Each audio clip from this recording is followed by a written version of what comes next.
এবার 21শে জুলাইয়ের সমাবেশ নিয়েও দুই তৃণমূলের মধ্যে শুরু হয়ে গেল দড়ি টানাটানি। একদিকে কালীঘাট তৃণমূল এবং অন্যদিকে ঋতব্রত তৃণমূল।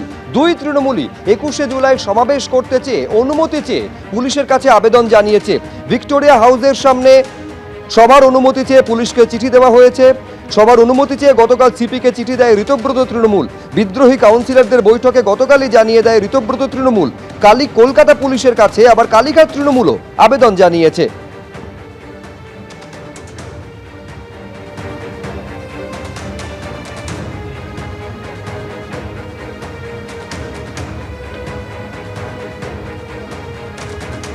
আর এইরকম যখন দড়ি টানাটানি চলছে তখন বিধায়ক আকরুজ্জামান তিনি অভিযোগ করেছেন যে নায়ক নায়িকাদের ভিড়ে শহীদ পরিবার তারা মর্যাদা পায়নি।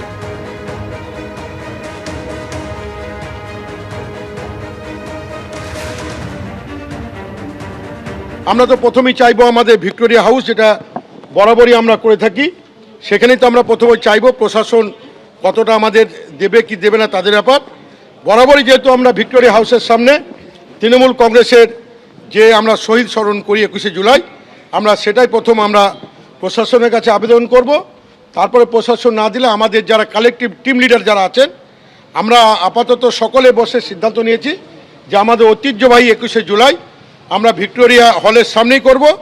প্রশাসন যদি অনুমতি না দেয় তাহলে আমাদের লিডারশিপ যারা আছে নেতৃত্ব দিচ্ছেন সকলে বসে পরবর্তীকালে আমরা কোথায় কি করব।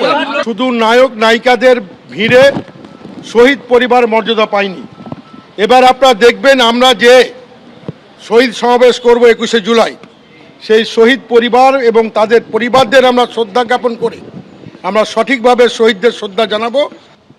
ফলে বুঝতে পারছেন যে দুপক্ষই যখন পুলিশের কাছে অনুমতি চেয়ে আবেদন জানিয়েছে, এই দড়ি টানাটানি 21শে জুলাইকে কেন্দ্র করে কোন জায়গায় পৌঁছেছে। আকরুজ্জামানের বক্তব্য আপনারা শুনলেন, এবার শুনুন বেলেঘাটার তৃণমূল বিধায়ক কুণাল ঘোষ তিনি কি বলছেন। 21 जुलाई ये ममता बनर्जी का जो प्रोग्राम था फोटो आइडेंटिटी कार्ड के लिए, आज आपका पास हमारा पास जो फोटो आईडी है वो due to sacrifice of those 14 lives and Mamata Banerjee. आगे तो छिलो ना एगुलो, ममता दी बोललेन फोटो आईडी कार्ड चाই, सीपीएम गुली करे 14 जनके मारलो, 13 जনের বডি আইডেন্টিফাইড, একজনের বডি আইডেন্টিফাইড নয়। তো এখন যেহেতু মমতা বন্দ্যোপাধ্যায়ের আন্দোলনের শহীদদের সৈনিকদের হত্যা করেছিল, তাই মমতা বন্দ্যোপাধ্যায় নেত্রী হিসাবে প্রত্যেক বছর ওই দিনটা শহীদ তর্পণ দিবস পালন করে।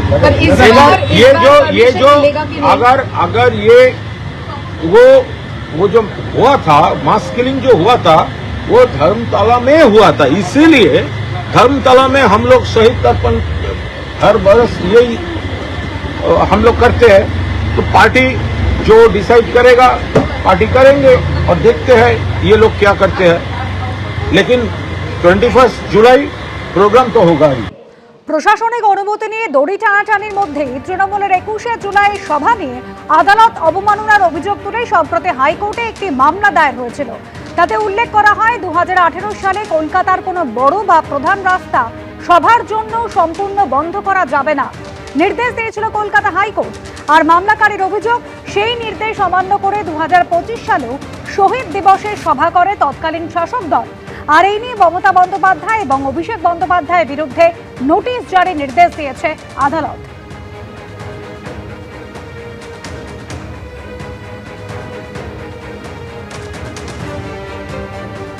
বিধানসভার উপদলনেতা সন্দীপন সাহাই নিয়ে কি বলেছেন শোনাম। আমরা সেখানেই আবেদন করেছি করার জন্য, এবার দেখা যাক প্রশাসন কি উত্তর দেয়।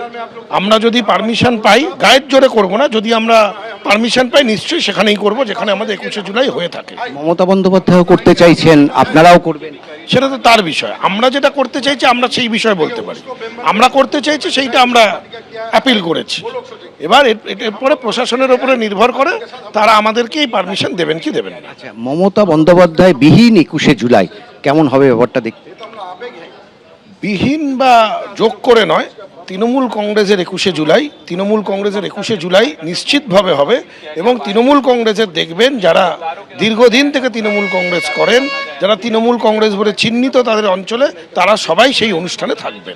21শে জুলাই দিনটা পালন করা হয়, মমতা বন্দ্যোপাধ্যায় নিগৃহীত হয়েছিলেন এবং এতজন কর্মী মারা গেছিলেন। 21শে জুলাই পালন করা হয়, 13 জন প্রাণ কলকাতা শহরে লুটিয়ে পড়েছিল, শহীদ হয়েছিলেন। শহীদ তর্পণে 21শে জুলাই পালন করা হয়, আর আমরা ইন ট্রু সেন্স শহীদ তর্পণই করব সেই দিন। আপনারা মনে করছেন এতদিন 21শে জুলাই শহীদ তর্পণ হতো না? কি হতো আমি জানি না, আমরা কি করব আমি সেটা বলতে পারি। এবিপি আনন্দ, এগিয়ে থাকে, এগিয়ে রাখে।